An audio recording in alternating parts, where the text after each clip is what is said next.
안녕하세요. 세상만사 요지경 소기자입니다. 오늘도 여러분과 함께 세상 속 따뜻한 이야기를 나누려고 합니다.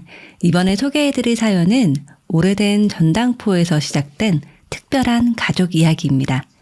인사동의 한 전당포에서 50년 넘게 시계와 보석을 감정해온 노신사가 있었습니다. 그는 젊은 시절 돈만 쫓다가 가족을 잃었지만 우연히 찾아온 젊은 여성이 들고 온 시계를 통해 잃어버린 딸의 흔적을 발견하게 되죠. 오늘은 시간이 멈춘 것 같았던 한 아버지의 가슴 속에서 다시금 시계바늘이 움직이기 시작하는 이야기를 들려드리겠습니다. 자, 그럼 시작해볼까요? 인사동의 좁은 골목길, 오래된 한옥 건물 앞에 걸린 한 성당 간판이 세월의 흔적을 고스란히 담고 있습니다. 78세의 한정우는 매일 아침 6시에 일어나 전당포 문을 엽니다. 50년이 넘도록 변함없는 일과죠. 낡은 목재 서랍장에는 수많은 보석과 시계들이 진열되어 있는데 각각의 물건에는 저마다의 사연이 담겨 있습니다. 한정우는 매일 아침 유리창을 닦으며 그 물건들을 바라봅니다. 전당포에 맡겨진 물건들처럼 그의 가슴 한켠에도 오래된 그리움이 맡겨져 있습니다. 어서 오십시오. 문을 열고 들어오는 손님을 맞이하며 한정우는 공손히 고개를 숙입니다. 나이가 많아도 예의를 잃지 않으려 노력하죠. 젊은 시절의 실수를 만회하려는 듯 매 순간 최선을 다하며 살아가고 있습니다. 서랍 깊숙한 곳에는 바랜 사진 한 장이 있습니다.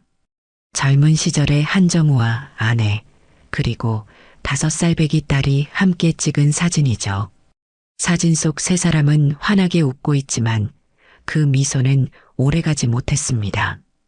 돈을 쫓느라 가정을 돌보지 못했고 결국 아내는 어린 딸을 데리고 떠나버렸습니다. 당신은 돈밖에 모르는 사람이에요. 우리 딸이 아픈데도 병원비보다 장사가 먼저였죠. 더는 못 참겠어요. 아내의 마지막 말이 아직도 귓가에 생생합니다. 그때 한정우는 아내를 붙잡지 못했습니다. 너무나 부끄러웠기 때문입니다. 자신의 잘못을 인정하면서도 미련한 자존심 때문에 사과조차 제대로 하지 못했죠. 시간이 흘러 이제는 주름진 얼굴의 노인이 되었지만 후회는 더욱 깊어만 갑니다. 매일 밤 꿈에서도 어린 딸의 모습을 그리워하며 깨어나면 허공을 붙잡습니다. 딸의 이름을 부르며 잠에서 깨는 날도 많았죠. 전당포는 한정우의 전부가 되었습니다. 수많은 물건을 보관하고 감정하고 되돌려주는 일이 그의 인생이 되었죠. 어쩌면 누군가의 소중한 물건을 지키는 일로 자신이 지키지 못한 가족에 대한 그리움을 달래고 있는지도 모릅니다. 오늘도 한정우는 조용히 하루를 시작합니다. 먼지 쌓인 진열장을 닦고 오래된 시계들의 시간을 맞추죠. 각각의 시계가 다른 시간을 가리키고 있지만 그의 마음속 시계는 40년 전에 멈춰 있는 듯합니다. 오늘은 어떤 손님이 오실까? 한정우는 매일 아침 이렇게 중얼거리며 하루를 시작합니다. 혹시나 오늘은 잃어버린 딸의 소식을 들을 수 있지 않을까 하는 작은 희망을 품고 있죠. 하지만 오늘도 평소와 다름없는 하루가 시작되는 듯합니다. 늦여름의 햇살이 전당포 유리창을 비추는 오후 문득 방울소리와 함께 젊은 여성이 가게 안으로 들어섰습니다. 30살의 서민지는 단정한 회사원 차림새로 전당포를 찾아왔습니다. 어서 오세요. 한정우는 평소처럼 손님을 맞이하려 했으나 서민지의 얼굴을 보는 순간 가슴 한켠이 묘하게 떨렸습니다. 어디서 본 듯한 낯익은 인상이었죠. 특히 눈매가 누군가를 떠올리게 했습니다. 이 시계를 감정해 주실 수 있을까요? 서민지가 조심스럽게 꺼내놓은 것은 오래된 명품 시계였습니다. 브라운 가죽 스트랩이 달린 클래식한 디자인의 손목시계로 시간의 흔적이 고스란히 묻어나는 물건이었죠. 한정우는 시계를 받아들자마자 온몸이 굳어버렸습니다. 손끝이 떨리기 시작했고 심장은 마구 뛰기 시작했죠. 그의 눈앞에 선명하게 떠오르는 기억이 있었습니다.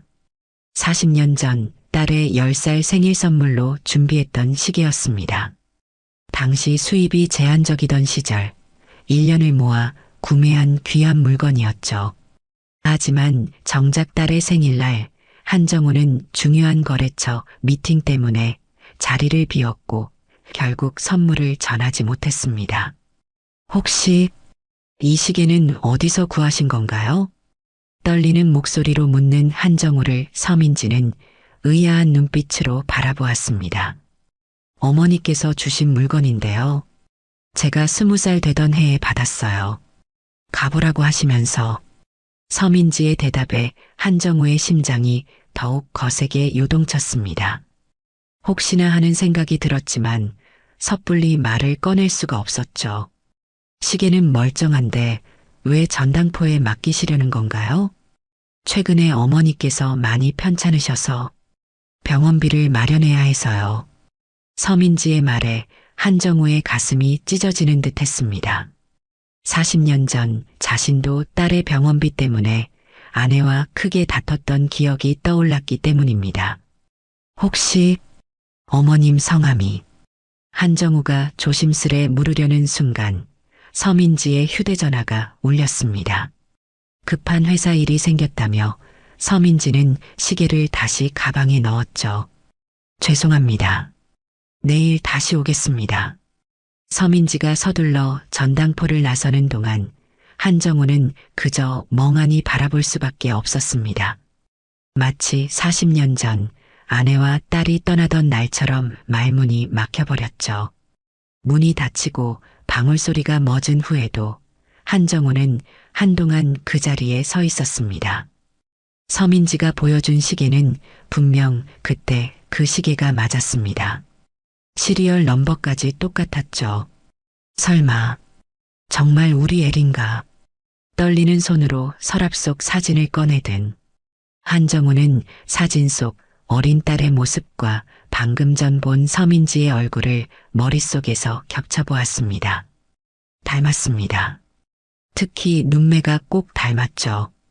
다음 날 한정우는 평소보다 일찍 전당포 문을 열었습니다. 밤새 잠을 이루지 못했고 서민지가 언제 다시 올지 모르기에 한시도 자리를 비우고 싶지 않았죠. 아침부터 찾아오는 손님들을 맞이하면서도 한정우의 귀는 계속 출입문의 방울 소리에 집중되어 있었습니다. 시계 바늘이 천천히 움직이는 동안 그의 마음은 점점 더 조급해졌죠. 어서 오십시오. 오후 2시 마침내 서민지가 다시 전당포를 찾아왔습니다. 이번에는 좀 더 여유로운 표정이었죠. 한정우는 최대한 침착하게 보이려 애썼지만 심장은 여전히 격하게 뛰고 있었습니다. 어제 말씀하신 대로 시계 감정을 부탁드립니다. 서민지가 다시 꺼내 보인 시계를 한정우는 떨리는 손으로 받아들었습니다. 확실했습니다. 40년 전 자신이 준비했던 바로 그 시계였죠. 뒷면에 새겨진 작은 스크래치 자국까지 똑같았습니다. 이 시계는 1983년 제작된 특별한 모델입니다. 당시에는 국내에 몇 점 들어오지 않았던 희소 가치가 높은 제품이었죠. 한정우는 전문가다운 설명을 이어가면서도 궁금증을 참을 수가 없었습니다. 조심스럽게 대화를 이어갔죠. 혹시 어머님께서는 이 시계의 출처에 대해 말씀해 주신 적이 있나요? 서민지는 잠시 생각에 잠겼다가 입을 열었습니다. 사실 어머니는 이 시계에 대해 많은 말씀을 하지 않으셨어요. 다만 가끔 이 시계를 보면서 우시는 모습을 본 적이 있죠. 한정우의 가슴이 찢어지는 듯 했습니다. 분명 자신의 딸일 것이라는 확신이 더욱 강해졌죠. 하지만 섣불리 진실을 밝힐 수는 없었습니다. 오랜 시간이 흐른 만큼 조심스러운 접근이 필요했죠. 어머님과는 단둘이 사시나요? 네, 어릴 때부터 어머니와 둘이 살았어요. 아버지는 돌아가셨다고 들었죠. 서민지의 대답에 한정우는 마음이 무거워졌습니다. 자신이 죽은 사람처럼 여겨지고 있다는 사실이 가슴 아팠죠. 하지만 그것은 자신이 자초한 일이었습니다. 혹시 지금 어머님께서는 어디 계신가요? 강남의 한 병원에 입원해 계세요. 암 투병 중이시라. 서민지의 목소리가 살짝 떨렸습니다. 한정우는 그 자리에서 쓰러질 것만 같았죠. 자신의 딸이 그것도 중병으로 고통받고 있다는 사실에 가슴이 무너져 내렸습니다. 시계 감정은 며칠 정도 걸릴까요? 병원비를 마련해야 해서. 네, 3일 정도면 될 것 같습니다. 한정우는 겨우 대답했습니다. 사실 시계의 가치는 이미 알고 있었지만 시간이 필요했죠. 서민지와 그녀의 어머니에 대해 더 알아보고 싶었습니다. 이렇게 첫 만남 이후 사흘이라는 시간이 주어졌습니다. 한정우는 그 시간 동안 어떻게든 진실을 확인하고 싶었죠. 하지만 서민지가 경계하지 않도록 조심스럽게 접근해야 했습니다. 3일 후 서민지는 다시 전당포를 찾아왔습니다. 한정우는 그 시간 동안 잠을 설치며 이런저런 생각을 했죠. 그리고 마침내 결심을 하나 내렸습니다. 이 시계의 가치는 상당합니다만 지금 당장 현금이 필요하시다고 하셨죠? 네, 그렇습니다. 제가 개인적으로 관심이 있는 물건이라 혹시 잠시 이야기를 나눌 수 있을까요? 한정우는 서민지를 전당포 안쪽의 작은 응접실로 안내했습니다. 오래된 나무 탁자 위에는 따뜻한 차가 준비되어 있었죠. 어머님 병원비 때문에 많이 힘드시겠네요. 네. 항암 치료비가 만만치 않아서요. 서민지는 차를 마시며 조금씩 마음을 열기 시작했습니다. 어머니와의 추억, 힘들었던 성장기, 그리고 지금의 상황까지 이야기하기 시작했죠. 어머니는 저를 키우시느라 정말 고생하셨어요. 혼자서 식당 일도 하시고 밤늦게까지 일하시면서도 저희 학비며 생활비를 다 대주셨죠. 한정우는 가슴이 미어지는 듯 했습니다. 자신이 돌보지 못한 시간 동안 딸이 얼마나 힘들게 살았을지 짐작조차 할 수 없었죠. 아버지에 대한 이야기는 전혀 들은 적이 없나요? 어머니는 항상 아버지가 돌아가셨다고만 하셨어요. 하지만 가끔 저도 모르게 흐느끼시는 소리를 들은 적이 있죠. 특히 이 시계를 보실 때면 서민지의 이야기를 들으며 한정우의 눈시울이 붉어졌습니다. 딸이 혼자 키워온 서민지가 결국 자신의 외손녀였던 것입니다. 사실 제가 이 시계에 대해 잘 알고 있습니다. 1983년 어느 아버지가 딸의 생일 선물로 준비했던 시계죠. 서민지는 놀란 눈으로 한정우를 바라보았습니다. 그 아버지는 평생 후회하며 살았다고 합니다. 돈이 전부인 줄 알았던 어리석은 판단으로 가족을 잃었고 그 후로는 딸의 소식조차 알 수 없었죠. 그게 무슨... 그리고 그 시계는 결국 전하지 못한 채 40년의 시간이 흘러버렸습니다. 한정우의 목소리가 떨렸습니다. 서민지는 무언가를 직감한 듯 얼굴이 하얗게 변했죠. 혹시 할아버지께서... 네, 저는 당신 어머니의 아버지입니다. 그리고 이 시계는 제가 당신 어머니의 10살 생일 선물로 준비했던 것이죠.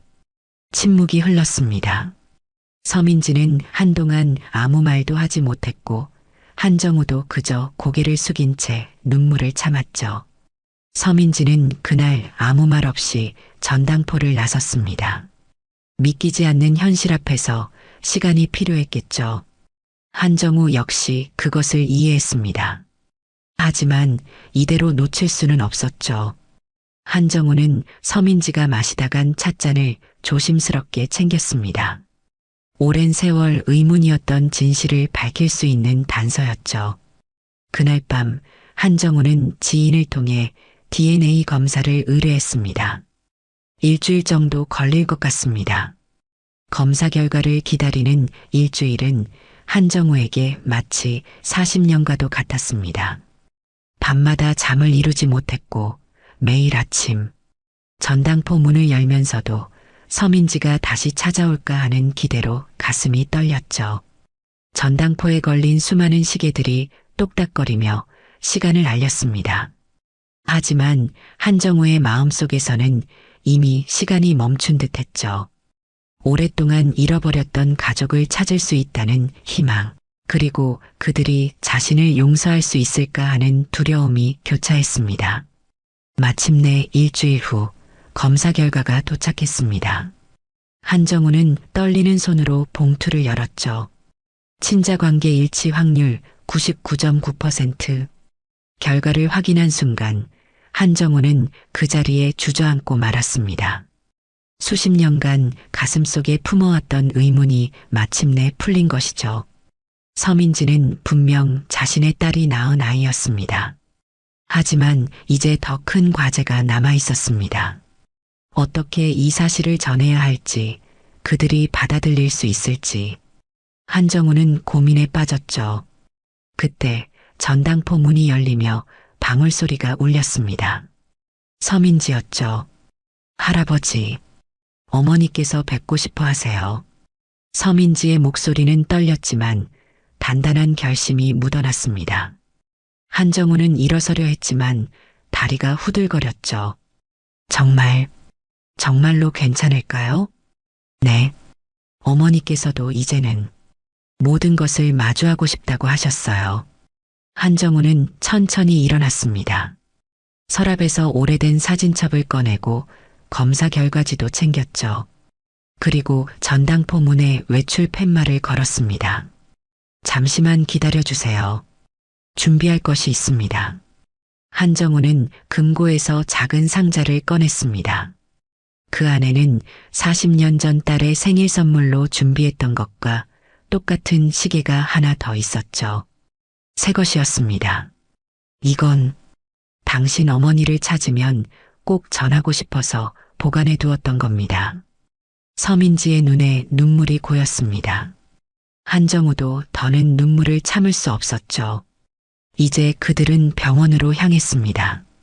오랜 시간이 지나 다시 만나게 될 딸을 생각하니 한정우의 발걸음이 무거웠습니다. 하지만 이제는 도망치지 않을 것입니다. 강남의 대형 병원 7층 병실 앞에서 한정우와 서민지는 잠시 멈춰 섰습니다. 문 너머에는 40년 만에 만나게 될 부녀가 있었죠. 한정우의 심장은 요동쳤고 손에 든 사진첩이 무겁게 느껴졌습니다. 어머니께 먼저 들어가서 말씀드릴게요. 서민지가 조심스럽게 병실 문을 열었습니다. 항암 치료로 지친 듯한 얼굴이지만 여전히 단아한 모습의 중년 여성이 창가 쪽 침대에 누워 있었죠. 한정우는 복도에서 그 모습을 바라보며 눈시울이 붉어졌습니다. 어머니, 그분 오셨어요. 잠시 후 서민지의 부름을 받고 한정우는 떨리는 발걸음으로 병실에 들어섰습니다. 침대에 누운 여인과 눈이 마주쳤죠. 순간 시간이 멈춘 듯 했습니다. 아버님. 한참을 말없이 서로를 바라보던 둘은 동시에 눈물을 흘리기 시작했습니다. 40년이라는 세월이 무색하게 그들은 여전히 서로를 단번에 알아보았죠. 미영아, 아빠가 너무 늦었구나. 한정우는 딸의 이름을 부르며 침대 곁으로 다가갔습니다. 손을 내밀었지만 쉽게 잡지 못했죠. 자격이 없다고 생각했기 때문입니다. 왜 이제 오셨어요? 제가 얼마나 기다렸는지 아세요? 한미영의 목소리에는 원망과 그리움이 뒤섞여 있었습니다. 한정우는 그저 고개를 숙인 채 눈물만 흘렸죠. 돈이 전부인 줄 알았던 아빠가 너무나 후회했단다. 매일 밤 내 생각에 잠들지 못했어. 한정우는 떨리는 손으로 사진첩을 펼쳤습니다. 그동안 모아온 딸의 흔적들이었죠. 신문에 실린 미영의 대학 입학 기사, 우연히 거리에서 마주쳐 몰래 찍은 사진. 아버님도 저희를 잊지 않으셨군요. 한미영의 눈에서도 눈물이 흘러내렸습니다. 마음의 문이 조금씩 열리는 듯 했죠. 이건 한정우가 새 시계를 꺼내들자 한미영은 놀란 듯 눈을 크게 떴습니다. 40년 전 그날의 선물이었죠. 내 10살 생일 선물로 준비했던 거야. 그때 주지 못했지만 이제라도. 말을 잇지 못하고 흐느끼는 한정우의 어깨를 서민지가 조용히 감쌌습니다. 방 안에는 오랫동안 숨겨왔던 그리움이 가득했죠. 병실에서의 첫 만남 이후 세 사람의 관계는 조금씩 회복되어 갔습니다. 한정우는 매일 아침 전당포 문을 열기 전에 병원에 들러 한미영의 상태를 살폈고 퇴근 후에도 잠시 들러 이야기를 나누었죠. 아버님, 저희 때문에 이렇게 매일 오시면 장사는 어떡하세요? 한미영의 걱정스러운 물음에 한정우는 따뜻하게 미소 지었습니다. 이제는 내가 우리 가족을 지킬 차례란다. 늦었지만 그때 하지 못했던 일들을 하고 싶구나. 항암 치료는 고통스러웠지만 한미영의 얼굴에는 조금씩 생기가 돌아오기 시작했습니다. 의사도 놀라울 정도로 상태가 호전되고 있다고 했죠. 어머니, 할아버지 덕분인 것 같아요. 예전보다 표정이 많이 밝아지셨어요. 서민지의 말에 한미영은 부끄러운 듯 고개를 돌렸습니다. 하지만 눈가에 맺힌 미소는 감출 수 없었죠. 어느 날 한정우는 전당포 정리를 결심했습니다. 50년 넘게 지켜온 가게였지만 이제는 새로운 시작이 필요했죠. 전당포를 정리하시겠다고요? 서민지의 놀란 목소리에 한정우는 고개를 끄덕였습니다. 그래, 이제는 너희와 함께 보낼 시간이 더 소중하단다. 전당포는 나의 도피처였을 뿐이야. 한정우는 오랫동안 보관해온 물건들을 하나씩 주인에게 돌려주기 시작했습니다. 그 중에는 수십 년 전부터 보관하던 것들도 있었죠. 이 물건들에는 저마다의 사연이 있었겠죠? 그래, 모든 물건에는 이야기가 있단다. 하지만 이제는 그 이야기들을 돌려줄 시간이야. 마지막 물건을 정리하고 한정우는 전당포 간판을 내렸습니다.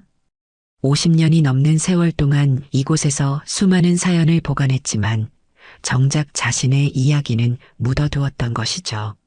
할아버지, 이제 어디서 사실 건가요? 글쎄, 너희 근처에 작은 집이라도 하나 구해볼까 생각 중이란다. 서민지의 눈이 반짝였습니다. 우리 집 근처에 마침 좋은 빌라가 있어요. 어머니 퇴원하시면 같이 살면 어떨까요? 한정우의 눈시울이 붉어졌습니다. 마침내 찾은 가족과 함께할 수 있다는 생각에 가슴이 벅차올랐죠. 이른 봄 한정우의 새로운 집 거실에는 따스한 햇살이 가득했습니다. 전당포를 정리하고 얻은 작은 빌라였지만 그의 얼굴에는 행복한 미소가 가득했죠. 아버님, 커피 한 잔 드세요. 항암 치료를 마치고 퇴원한 한미영이 커피를 내왔습니다. 예전보다 훨씬 건강해진 모습이었죠. 한정우는 커피잔을 받아들며 문득 자신의 손목시계를 바라보았습니다. 이제 이 시계도 제대로 된 시간을 알려주는구나. 그의 손목에 채워진 시계는 바로 40년 전 딸의 생일 선물로 준비했던 그 시계였습니다.